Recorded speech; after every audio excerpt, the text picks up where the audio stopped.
κοινωνική πολιτική, η εκπαίδευση, ο αθλητισμός και η υγεία, η δημόσια περιουσία, η αγορά, η ελεύθερη χώρη και ο περίπατος, η αισθητική, η επικοινωνία, η δημιουργία και οι συνθέσεις των χρωμάτων κάτω από τον ήλιο της πόλης είναι θέματα πολύ δεμένα μεταξύ τους, μας αφορούν όλους και γι' αυτό.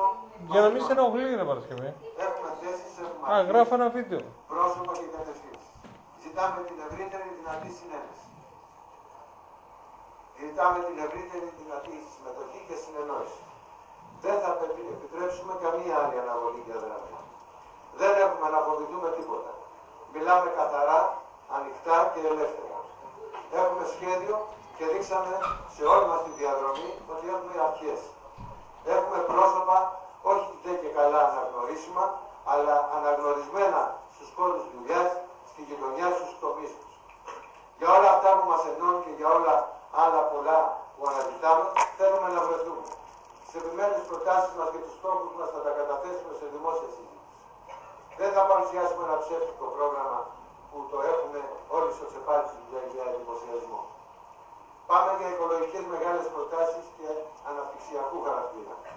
Έχουμε σκέψεις για το πεζό, για το περίπατο, για το κυκλοφοριακό, για πηγές ενέργειας, για το βουνό. Έχουμε για την ανακύκλωση, την καθαριότητα και τη διαχείριση των σκουπιδιών. Για την ισόρροπη ανάπτυξη στην πόλη μας και των γειτονιών, με ήπιες αλλά ουσιαστικές παρεμβάσεις και όχι πασαλήματα. Καμία ξεχασμένη γειτονιά, κανένας ξεχασμένος δημότης. Φίλες και φίλοι, ήρθε η ώρα να κάνουμε πράξη τα θέλω μας. Αυτή τη φορά, κοιτώντας την πραγματικότητα και τους νέους στα μάτια, να μιλήσουμε πολιτικά και όχι κομματικά.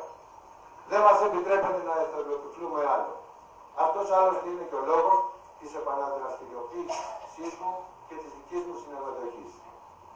Μετά από πολλά χρόνια δραστηριότητα στην τοπική αυτοδιοίκηση, με συμμετοχή στην πρώτη γραμμή στην προστασία της δημόσιας περιουσίας, στο βουνό, στη διαμόρφωση ελεύθερων χώρων, ιδρυτής κινηματογραφικής λέσχης με τον Δημήτρη Καλατίδη, συνειδητής αθλητικών συλλόγων, ιδρυτής του ομίλου Αντισφαίρης με στόχο τότε τις δραστηριότητες αλλά και την προστασία όλης της ευρύτερης περιοχής όπου βρίσκεται σήμερα το Πολυτικείο και κάναμε το δημοτικό και το γυμνάσιο, μπροστά σε ό,τι νέο υπήρχε στον πολιτισμό, από νωρίς με τον κύριο Ρωμαίο, τον κύριο Σταύρακα, συνειδητής με τον Ιωσήφ Χατζηπαλή στο εργαστήρι ζωγραφικής, με τον Θεοχαρόπουλο στο μουσικό εργαστήρι, σε θεατρικές ομάδες και τόσες άλλες δραστηριότητες που κύρια στήριζαν την ερασιτεχνική δημιουργία και έκφραση των νέων. Τέλος, φίλοι, αγαπητοί μου φίλοι, οι περισσότεροι γνωριζόμαστε και θα έχουμε την ευκαιρία να γνωριστούμε και να καταθέσουμε τις εμπειρίες μας και την διαθεσιμότητά μας.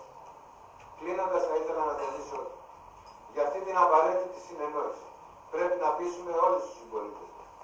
Θέλω να τους πούμε ότι υπάρχει τεράστια ανάγκη για εναλλακτικές προτάσεις στο μέλλον.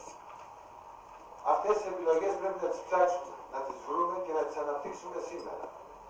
Αγαπάμε αυτή την πόλη και είμαστε εδώ. Άρα ο ατομισμός εμάς δεν μας κυρίεψε ακόμα. Άρα για να υπάρχει χρόνος και να μην υπάρχει χρόνος πρέπει να τον βρούμε. Κάνουμε ανοιχτό κάλεσμα σε όλους για να κάνουμε τις γειτονίες μας πράσινες και την πόλη μας πολύκρονη. Για να κάνουμε την Ηλιούπολη πολυχώρο έκφρασης και σύνθεσης. Έχουμε ευθύνη να συμμετέχουμε και να στηρίζουμε όσους στο βάθος της καρδιάς μας εμπιστευόμαστε.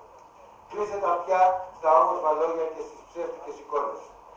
Εδώ εσείς, πρόσωπα νέα και άφταρτα, μαζί με τους νέους, στο γκρίζο τοπίο, να βάλουμε τις δικές μας πινελιές και να δώσουμε επιτέλους το δικό μας χρώμα στη δική μας πόλη. Σας ευχαριστώ πολύ και για την απομονή.